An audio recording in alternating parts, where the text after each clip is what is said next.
Hi, and welcome back to the Save It for Parts channel. We're here at Sandland, our homemade, DIY, gluten-free underground sand mine, and I'm here to answer one of the main questions that I get on any of my Sandland tunnel digging videos. Will the tunnels collapse? So what we're digging these tunnels in is sandstone, specifically Jordan sandstone, and this is literally a stone. This is rock. This is solid stuff. Millions of years ago in the Cretaceous period, this was beach sand, but it has had literally millions of years to essentially compress, solidify, and fossilize. So it's no longer really sand until you physically smash it out and create sand as the spoil of digging. Right now, this is literally a rock. You can chip it away, but it takes a lot of effort to chip it out. So it's not just going to fall down and crush us out of hand.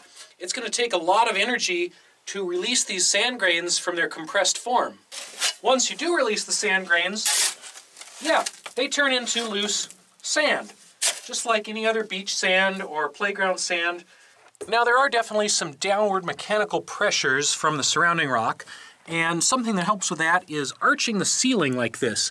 So if we have an arch versus just a flat ceiling, that really helps with long-term tunnel life. We've looked at tunnels that are 100 years old. We've looked at natural caves that are several hundred to several thousand years old.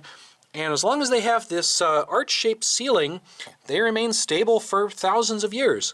You can see a really good example of this out in the loading platform. And this particular area of the tunnels gets a lot of activity. We get a lot of vibration from these carts coming through. We have this train being hauled up and down by a cable. And we have people walking through here up to the entrance all the time. And we really don't get much for sand falling down off the ceiling. So even with all of that vibration, all of that activity, all of that industrial work that's going on here, just having a simple arch in the ceiling keeps everything stable. Now, you may have seen some of the footage of the donut room, which does have a metal ceiling. And you may be wondering, if an arched ceiling solves all your problems, why do you have metal reinforcement in here? Well, there's two reasons for this. One, we did run into a crack when we were building this donut room, and that crack had some looser sand in it, and it was a little less stable than the rest of the sandstone.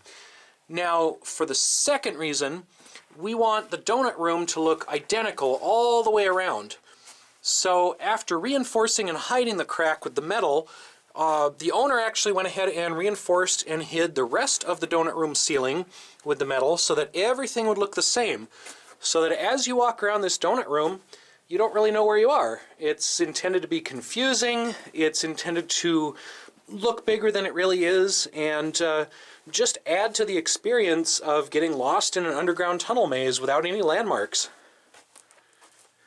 Here's an example of one of those cracks.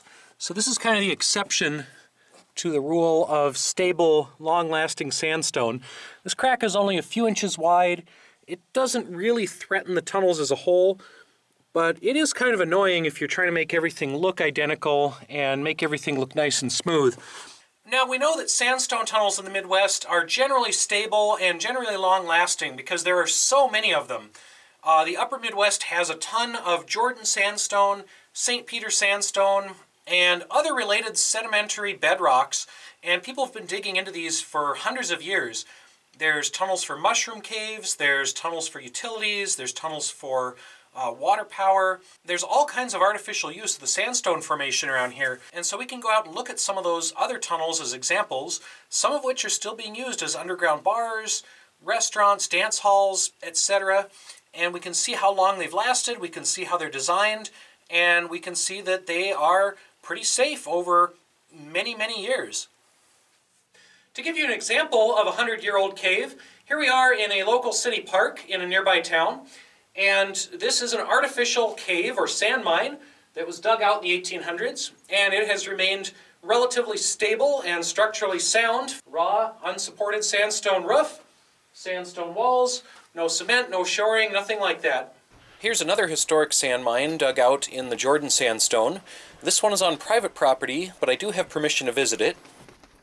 And you might remember my video from the Rochester Cave House, where we toured a house for sale. So this is all St. Peter Sandstone. It's the sort of uniform white color. It's pretty common in this region. Another question I sometimes get is, what's the difference between sandstone and limestone? So here we are in a natural limestone cave.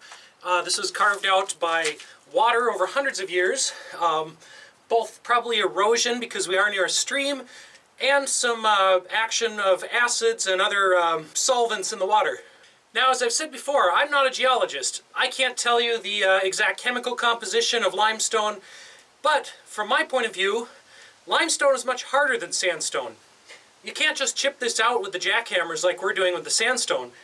Now, there definitely are limestone mines, mostly in states to the south of us, and those typically take more effort to mine out than sandstone. You have to use explosives and big trucks and heavy machinery, versus sandstone, you can carve out the way we're doing, or you can use high pressure water, or other more simple methods of extracting the sand from the stone. Now, because limestone's harder, you can also have different features in it, like a very thin roof with sinkholes in it. You couldn't have something like this in a sandstone cave, it would just collapse immediately. The bottom line is, if you've got limestone on your property, you are more likely to have natural caves, but it's going to be a lot harder to dig artificial tunnels than in sandstone. Now, you might notice we do use a couple safety features when we're actively digging. I do wear a hard hat to protect my head from anything that gets vibrated down by the digging process. I've got a visor to protect my eyes from sand. I've got earmuffs to protect my ears. And I've got a respirator because sandstone, or silica, is kind of carcinogenic. So if it's in the air, if you're breathing in sand particles, not great for your lungs. This is one of the tools we use to smash out the sand, and this is a 1400 watt demolition hammer. So this is the kind of power it takes to turn this sandstone into sand.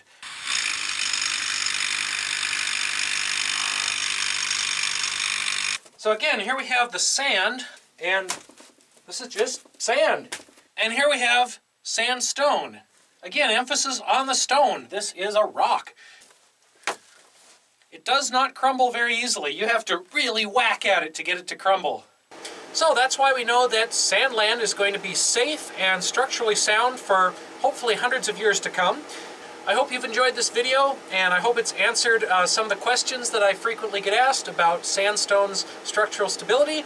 Make sure to tune in for our future expansions as we dig the tunnels bigger, as we make the bar bigger, as we do other things down here.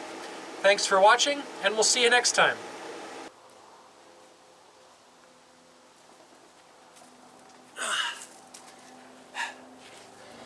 One of the downsides of leaving a cave for 100 years with no maintenance is that you get trees growing through the entrance. So when you come in here, you end up looking like some kind of cookie elf.